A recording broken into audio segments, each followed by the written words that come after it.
Give me the Bible, star of gladness gleaming, to cheer the wanderer, lone and tempest-tossed. No storm can hide that peaceful radiance beaming, since Jesus came to seek and save the lost. Give me the Bible, holy message shining, thy light shall guide me in the narrow way. Ini ang inyo programa sa kahanginan, kaalam kag kaluwasan. Ang aton gingatuyo diri amo ang pag-ambag kag paghatag sang praktikal nga perspektibo sa mga semanal nga topiko sa aton nga leksyon sa eskwela sabatika. Ang aton metodo sa pagtuon sang leksyon hindi magasentro lamang sa teolohiya nga aspeto sang aton kaalam, kundi ini makumpleto nga pagtuon kag paghangop sakop ang teolohiya, kasaysayan, eksperyensya kag literatura sa lingwahe nga simple kag praktikal na pwede gid mahangpan sang maskin sino nga gusto makatuon sang mga pulong pinaagi sa leksyon sa eskwela sabatika. Gani, updin niyo ako sa 30 minutos nga pag-review kag paghatag emphasis sa mga importante nga punto sang aton nga leksyon para sa siniiya nga semana. Sa liwat, ini ang kaalam kag kaluwasan, isa ka praktikal nga paghangop kag pagtuon sang leksyon sa eskwela sabatika. Kag kaupod niyo ang inyo kubos na alagad nga isaman ka manunudlo sa filosofiya, lohika kag kasaysayan, Brother Noy Gonzaga Jr. Mga abyan, kari kamo kag kita magtuon para kita may kaalam kag kaluwasan. Mga palamangkutanon sa leksyon. Mga abyan, akong ipakita sa inyo sa sulod sang 15 segundos ang aton nga outline of questions para iya sa sining episode sang aton programa. Ini nga outline, pwede gid ninyo nga gamiton bilang teacher's outline kung ikaw nagatudlo sa leksyon sa eskwela sabatika. Ini nga outline, pwede man nga i-screenshot o kung kopyahon, kag himuon nga balasihan sang leksyon sa eskwela sabatika sa mismo nga simbahan o kung small group para nga hindi gid maglawig ang aton nga pagtuon kag kita may ara man sang praktikal nga giya. Mga abyan, 15 segundos sa paglantaw kag pag-screenshot sang aton nga mga palamangkutanon sa leksyon.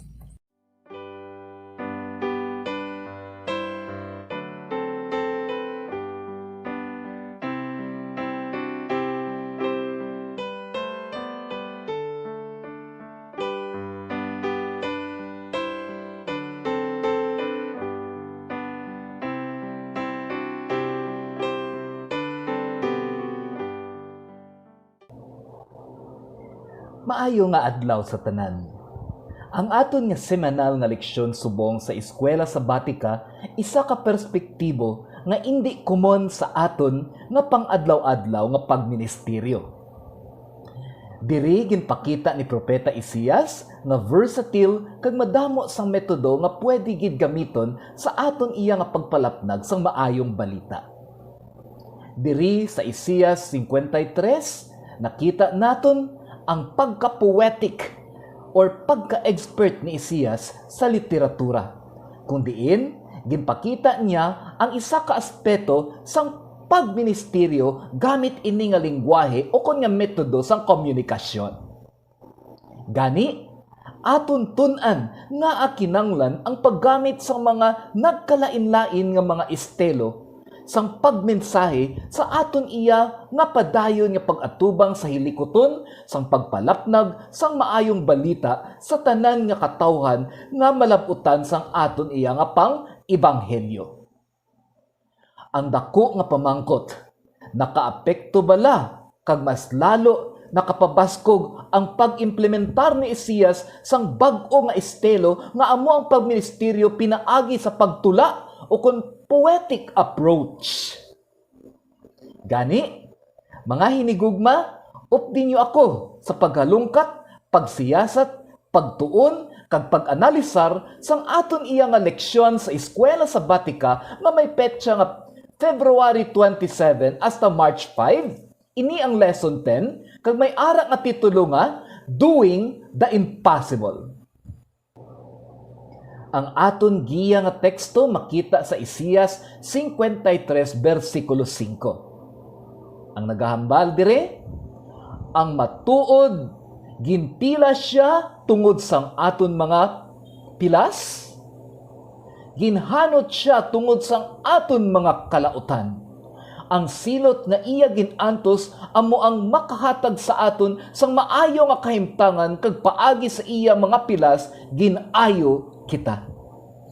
Mga hinigugma, tuguti niyo ako sa pagpangamuyo bago kita magpadayon sa aton iya nga pagtuon sang aton leksyon sa eskwela sa Vatican. Magaduko kita para sa aton pangamuyo. Amay namon nga yara sa mga langit, Ginoo, sa sini naman nga tinion, kami liwat, magahalungkat, sang imo mga mensahe pinaagi sa leksyon sa eskwela sa Vatican. Ginoo, tagai kami sang nagakaigo nga kaalam nga may kahayag halin sa imo. Para kami makaintindi, kag amon ini maaplikar sa amon praktikal nga panghinabuhi. Ginoo, ikaw ang amon pag-asa para ini manginhapos sa amon nga paglantaw. Amon ini tanan ginapangayo sa balaan nga pangalan ni Ginoong Hesus nga amon manluluwas. Amen. Mga hinigugma nga abyan, ini ang pagtuon sang pag-antos sang Ginoo kag pagsakripisyo para sa mga katawhan nga iya gid ginpalangga. Ini indi na bag-o nga mensahe para sa aton, ining mga mensahe parte sa kaluwasan. Ini masami na nga ginatun-an gamit ang nagkalain-lain nga mga libro sa Biblia. Apang ang bag-o lang sini amo ang metodo nga gingamit ni Propeta Isaias kag ang paggamit sang libro ni Isaias nga ara man mismo sa Biblia nga amo ang paggamit sang poetic language kag comparative views nga masami amo ang nagahatag kabuhi sa isa ka tula o kun obra literatura. So, handa na bala kamo sa pagtuon sang sakripisyo kag kadalag-an sang Ginoo sa estilo nga gamit ni Isaias nga amo ang poetic language? Kung handa na kamo, kuhaon ta ang aton leksyon sa eskwela sa Vatican kag ang aton nga balaan nga kasulatan kay kita magasugod na sa aton pagtuon kag pagbuklat sa mga kamatuoran nga nakahain para sa aton tanan sa sini nga tinion pinaagi sa leksyon sa eskwela sa Vatican.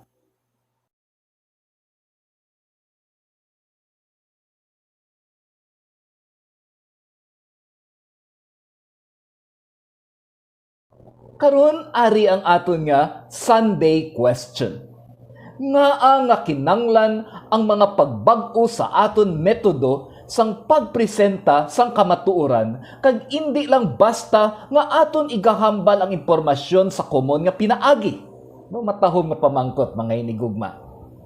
Liwaton ko, nga kinanglan ang mga pagbag-o sa aton metodo sang pagpresenta sang kamatuoran kag indi lang basta nga aton igahambal ang impormasyon sa komon nga pinaagi.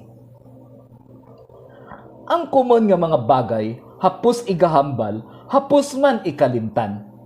Amo ini ang rason kung ang mga bagay nga dapat importante sa kaluwasan sang tawo, tinguhaan nga ipresenta sa mga metodo nga nagatatak kag nagadugay sa tagipusoon sang tawo. Kung aton halungkaton ang punto sang literatura, ang common conversation amo ang pinakamahina ang retention o kon ang hawid sa paminsaron sang tawo. Masami nga kung common conversation ang aton ginagamit, simana lang ang kadugayon sang pagtinir sa aton nga utok, mga hinigugma. Nadiskubrihan man sa mga eksperto sa literatura nga ang pagbutang sa mga mensahe nga klaro kag iban nga pagtago sa tula o kung sa poetry nga pinaagi, isa ka bagay nga ang tula kung mabasa sang tawo nagadugay kag nagatuga sang duga nga paghalungkat sa utok sang tawo. Kalakip sining pagtuon amo ang Nadiskubrihan nga ang pag-usad sang panahon nagadugang man nga nagadugang ang paglain-lain sang mga interpretasyon sining mga tula o kon mga literary writings kaysa kumon nga mga pagsulat nga labay lang nakuha mo ng tanan nga mensahe kag wala na sang dapat nga balikan pa para nga padaluman. Gani, kung sa pagministeryo hindi sa tanan nga tinion ara ang ministro para nga magdala sa maayong balita. Amo na ang rason nga dapat ang balita mismo ang may mga bagay nga makahikayat sa aton sa pagtuon pagid tungod kay may ara pa sang mensahe sa sulod mismo sining mga mensahe maskin henerasyon na iya ang naglipas. Kung aton matandaan, mga hinigugma nga mga abyan, ang duwa ka pinakapalangga nga libro sa Biblia amo ang Psalms or Salmos kag Proverbs o kun hulubaton nga hasta subong kung imo nga matun-an may madamo pa nga interpretasyon kag perspektibo nga gagawa kung basahon ini iya sa liwat-liwat nga pamaagi. Kag ang Salmos kag hulubaton mga hinigugma poetic o kun literary ang presentasyon sini. Amo ini ang dako nga bentaha sa paggamit sa mga poetic language kag mga metodo sang literatura sa aton iya nga pagministeryo bilang mga anak sang Dios.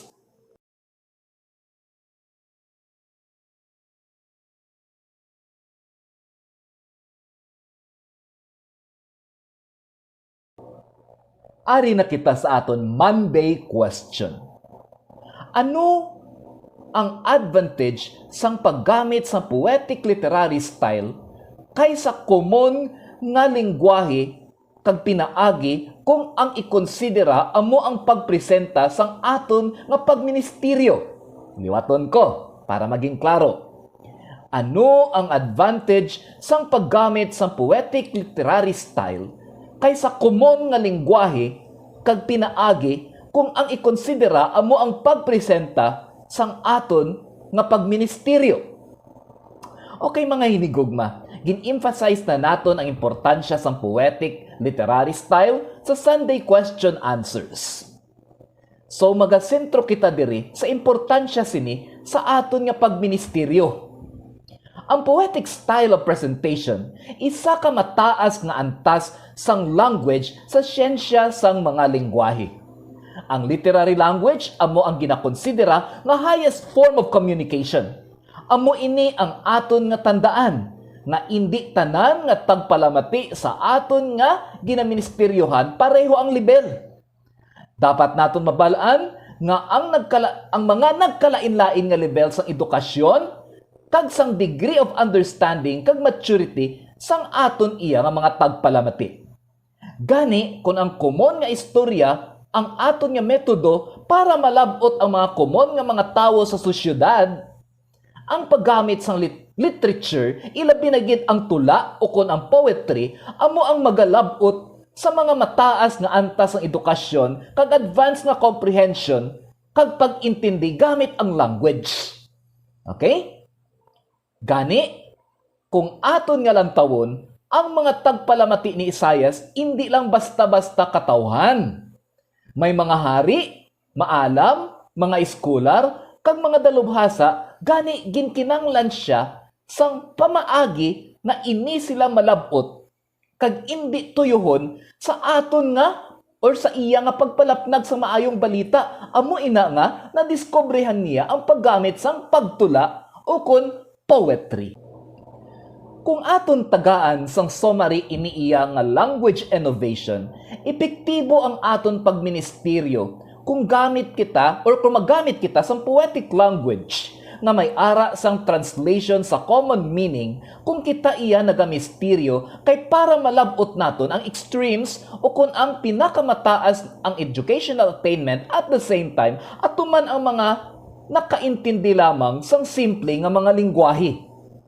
Amo ini ang rason kung nga special ang libro ni Isaias kag ini isa sa mga libro sa Biblia nga komplikado apang may kaupod nga eksplanasyon kag nagatuga ini sang komplikasyon kag simplicity nga maupod lamang sa isa iya ka libro.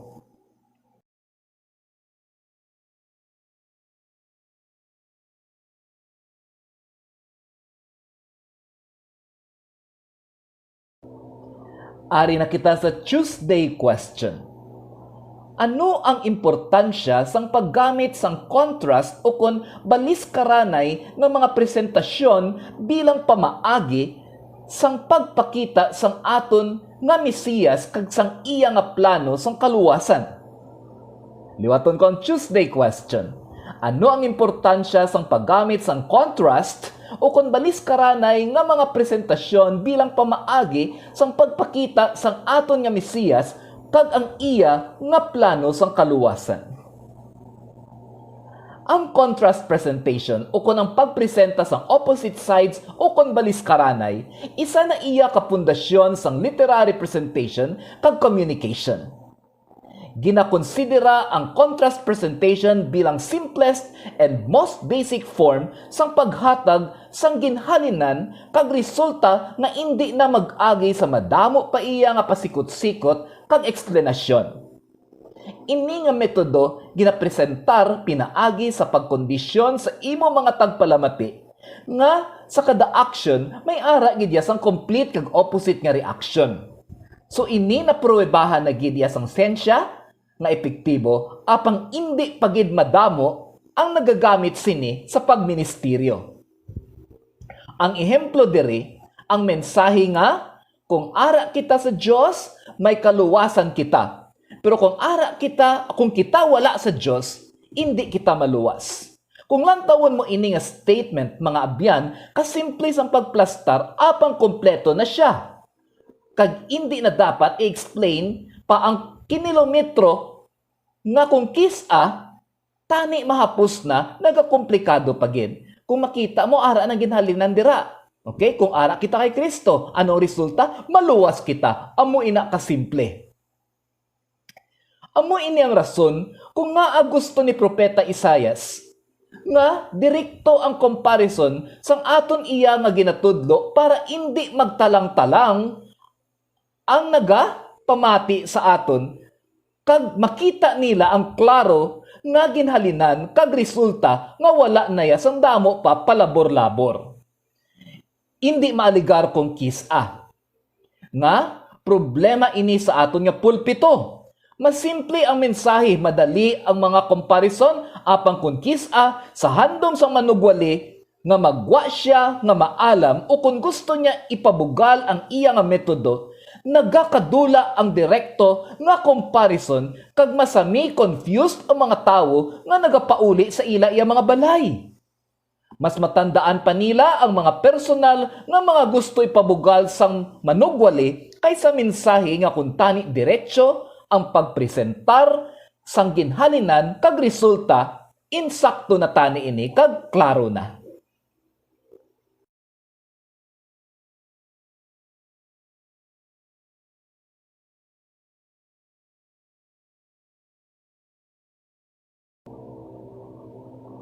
Ari na kita sa Wednesday question. Ano ang madalom nga buot sing ganon sang doing the unthinkable kung ang basihan amo ang balor sang tawo sa mata sang Ginoo? Matahong nga pamangkot mga hinigugma. Ano ang madalom nga buot sing ganon sang doing the unthinkable kung ang basihan amo ang balor sang tawo sa mata sang Ginoo? Ang buot sing ganon, sang doing the unthinkable, amo ang paghimo sang Ginoo sa mga bagay nga wala gid ginalauman nga kinanglan pa niya himuon. Kung kisa, sa tawhanon naton nga pag-estima, sobra-sobra na ang ginhimo sang Ginoo. Pero kung aton tun-an sang madalom, may mga lohika kag mga rason kung ngaa. Okay? Kung ngaa dapat complete ang proseso sang pag-ubra kag pagpatuman kag ginatuman sang Ginoo ini kay kung hindi niya ini paghimuon sang organisado nga pamaagi, pwede masilipan siya sang mga bagay nga pwede igabantay sang mga nagapangita lamang sa mga buslot sa iya nga mensahe. Hindi bala? Nagpaminsar kita nga Ginoo man ina nga wala siya nagamit sang gahom para lupigon ang mga kontra o kung superpowers para sa maskin wala na rason pakamangon na lang ang mga nagatinguha sa pagperdi sa iya. Pero kung padaluman naton ang ini nga panghuna-huna, aton makita ang puntos sang Ginoo. Hindi lang ang tanan nga bagay parte sa gahom or hindi lang ini tanan parte sa gahom. Kung kisa ang paggamit sang gahom kag ang rason sa likod sini pwede makaapektar sa iya pagka-Diyos kag sa iya nga mga motibo. Amo ini ang rason nga kinanglan sang Diyos maghimo sang mga bagay nga pwede gid maintindihan sang tawo para hindi magpaminsar sang hindi amo o kung hindi pagtagaan sang oportunidad nga makapaminsar ang tawo sang linlang o kung malisyoso sa kamatuoran. Diri naton makita ang lohika nga kinanglan himuon ni Kristo ang hindi na matungkad sang aton paminsaron nga amo ang pagtubos sang mga katawhan sa aton mga kasalanan sa sigurado nga kamatayon tungod kay ini ang nakasulat nga parusa sa Biblia. Para ma-justify ang tanan sa insakto nga pamaagi, ginhimo ni Kristo ang pananaw naton nga imposible.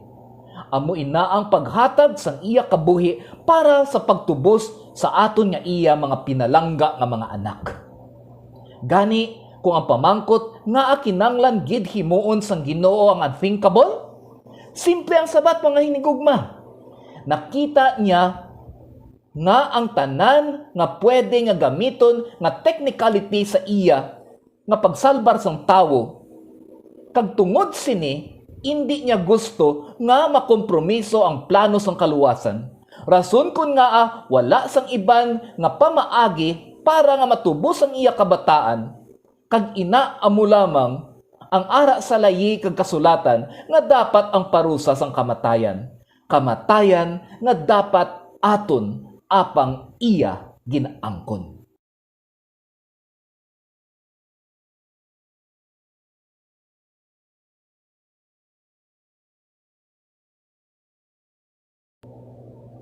Ari na kita sa Thursday question.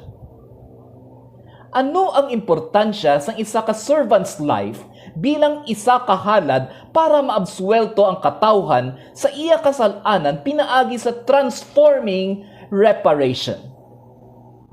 Katahom nga pamangkot. Liwaton ko ang Thursday question. Ano ang importansya sa isa ka servant's life bilang isa ka halad para maabsuelto ang katawhan sa iya kasalanan pinaagi sa transforming reparation?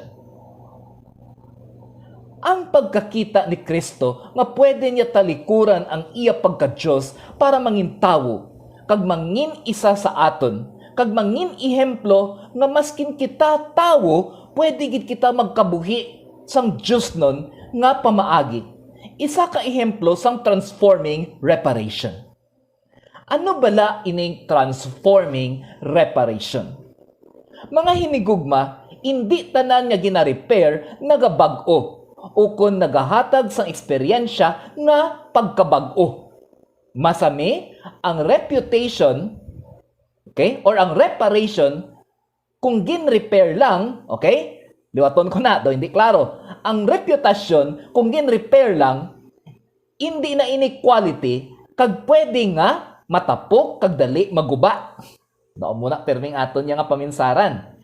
Apang ang ginamensionar iya sang Ginoo, ang tawo dapat may transforming reparation. Pagka-repair, nga daw halos nalabot ang estado sang pagbag-o sa bagay nga gina-repair. Ini nga analogy, gingamit ni Isaias sa pag-explain kung ano nga klase sang pagbag-o ang dapat na eksperyensyahan sang tawo para matawag nga nakilala na niya si Kristo. Hindi pwede nga reparation lang, hindi pwede nga ordinary reparation lang, hindi pwede nga partial reparation lang. Ang kinanglan para mahambal nga kita naka-enkwentro gid sa Ginoo kag kita nagsunod sa iya, amo ang transforming reparation o kon klaro kag makita ang mga pagbag-o sa aton. Pagbag-o nga nagdala sang orihinal nga kinaiya sang mga anak gidya sang Ginoo sang mga panahon nga iniiya gintuga.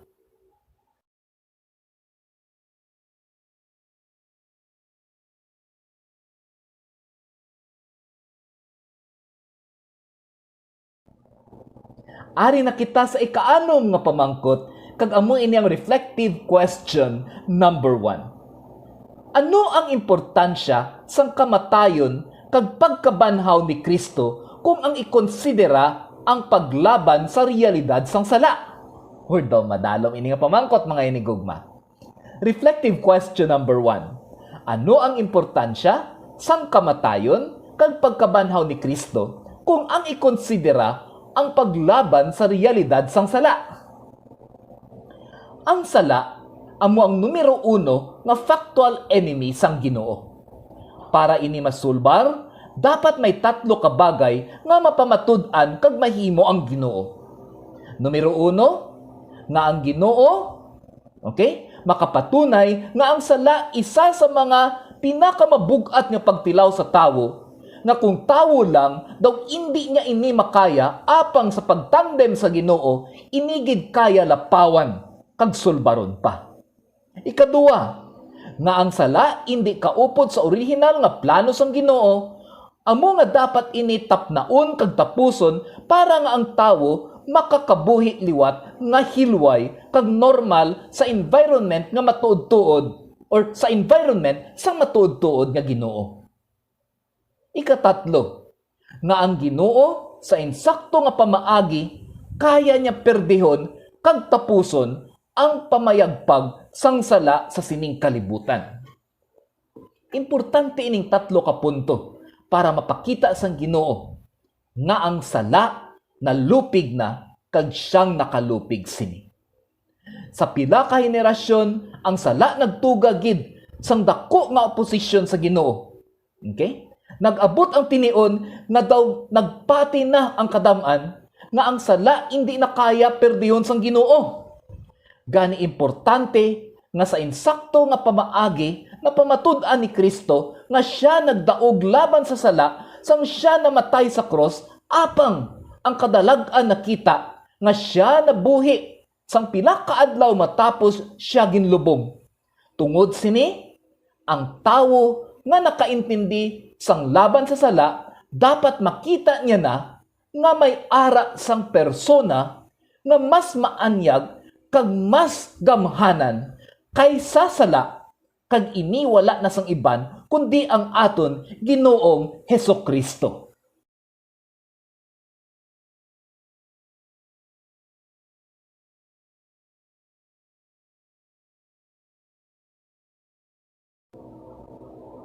Ari na kita sa ulihi nga pamangkot kag amo ining reflective question number 2. Ang metodo ni Isaias nagadepekto sang climactic method sang pagpresenta sang kadalag-an sang Ginoo. Ang metodo bala sang pagpresenta sang plano sang kaluwasan magaapekto sa effectiveness sang mensahe nga aton ginadala? Liwaton ko do kanami sang pamangkot, no? Ang metodo ni Isaias nagadepict sang climactic method sang pagpresenta sang kadalag-an sang Ginoo. Ang metodo bala sang pagpresenta sang plano sang kaluwasan nagaapekto sa effectiveness sang mensahe nga aton ginadala. Ang climactic method o kun ang metodo sa pagtago sang posibleng nga resulta kung ara pa lang ikaw sa tunga-tunga sang imo paghatag sang mensahe, isa ka metodo nga nagapahawat-hawat sang ginhawa sang mga nagapamati o kung nagabaton sang mensahe sang Ginoo. Ang kabaliskaran sini ginatawag nga anticlimactic o kung ang paghambal sang resulta pag upaman matabo ang ginapaabot sa isa ka mensahe.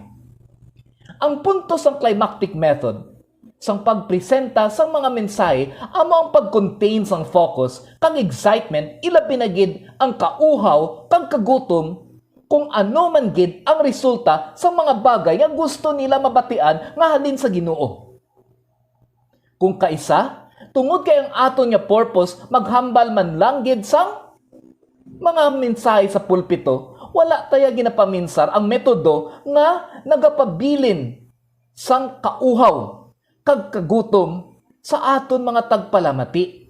Amo na nga wala ta na ginaplastar sang maayo ang aton nga sermon kag mga mensahe nga aton ihambal aton nya ti putyo-putyo man lang ni sermon man lang ni. Bahala da siya kung kay chindi siya kun wala.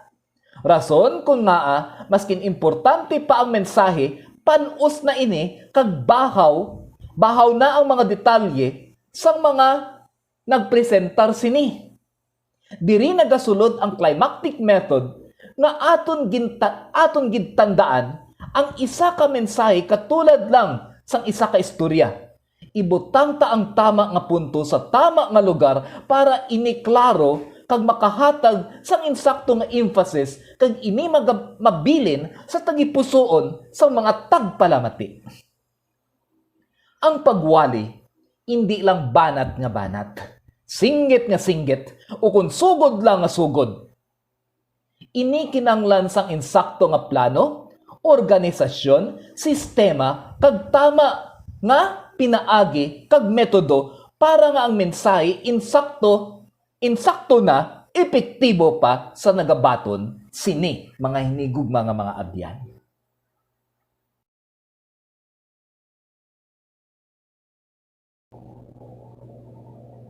Karon mga hinigugma, ari na kita sa summary and conclusion sang aton nga leksyon sa eskwela sabatika. Karon, aring 5 ka-importante nga punto bilang summary iya sang aton nga leksyon. Kung tani, ini nga mga punto magapabilin gid sa aton nga mga tagipusoon, subong kita mga mensahero sang Ginoo.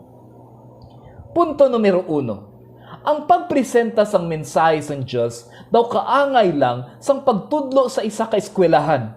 Hindi dapat isa lang ka metodo, apang dapat nagakalain-lain or nagalain-lain ini parang hindi masumuran kag magatuga sang pagkalula ang sa mga tagpalamati sa sining maayong balita. So dapat may ara sang variation. Punto numero 2. Ang poetic language o kung literary presentation, isa ka epektibo nga pamaagi sang pagpresentar sang mensahe sang Ginoo. Ilabi na gid kung ang mga tagpalamati extremes o kung may kaupod nga mga edukado kag maalam kag may ara man sang mga nakaintindi lang sang ara sa common nga mga komunikasyon. Kung ini maplastar sang insakto, ini isa gid ka general method nga makalinganyo sang tanan nga aspeto sang tanan nga tawo kag sang tanan miskan pa ang ara sa extremes. Punto numero 3. Ang contrast presentation ni Isaias sa iya nga prophetic book sa Biblia, isa sa mga direct and simple cause and effect method nga estilo sang pagmensahe. Ang bentaha sini, makita sang tawo ang ginahalinan kag ang resulta nga wala na sang damong eksplanasyon kag labor-labor nga kung kisa naga-complicate lang sang mensahe nga simple. Importante ang punto, hindi ang reputasyon sang nagadala sang punto. Ika-4 nga punto, mga hinigugma. Ang pagtubos sang Ginoo sa aton pinaagi sa kamatayan kag ang pagkabanhaw amo ang pinakadako nga ebidensya nga may mas mataas pa nga tinuga kaysa sala o kon sa sin.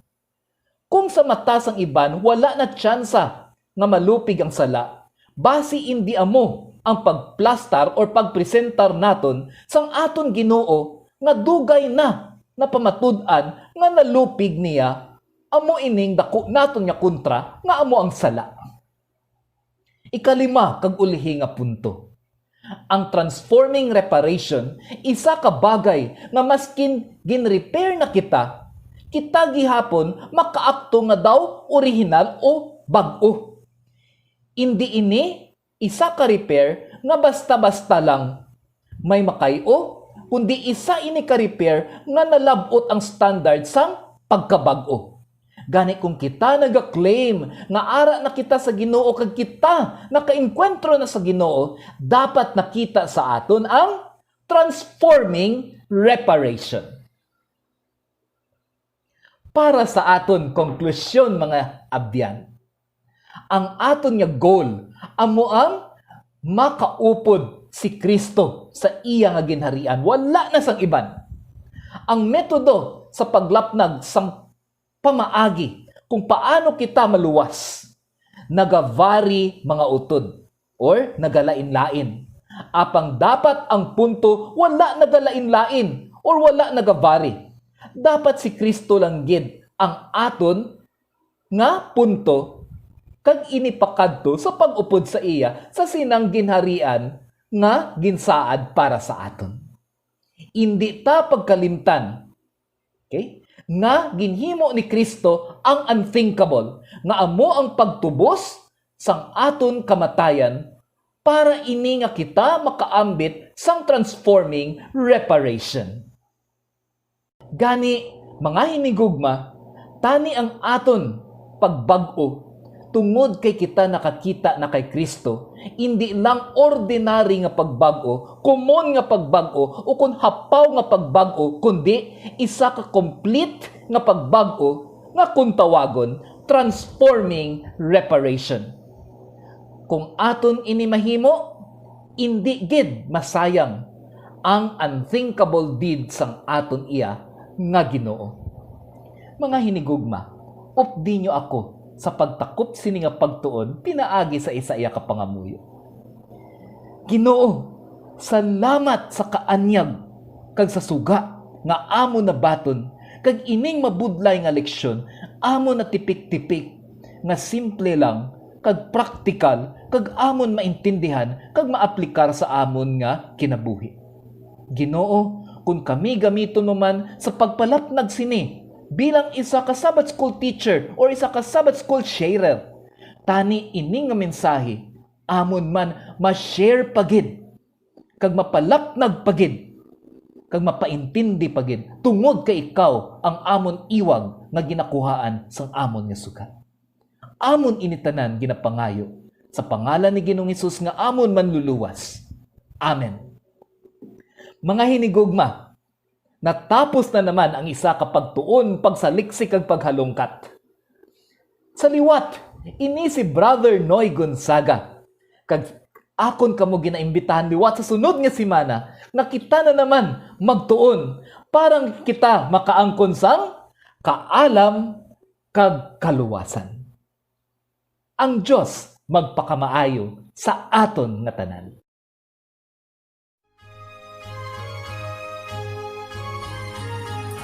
Dalayawon ang pinakamaalam nga manunudlo sa eskwela sabatika nga amo ang Ginoo, nga siya gid ang nagiya sa aton sa sining programa nga nagabulig puno sa aton spiritual nga kinanglanon.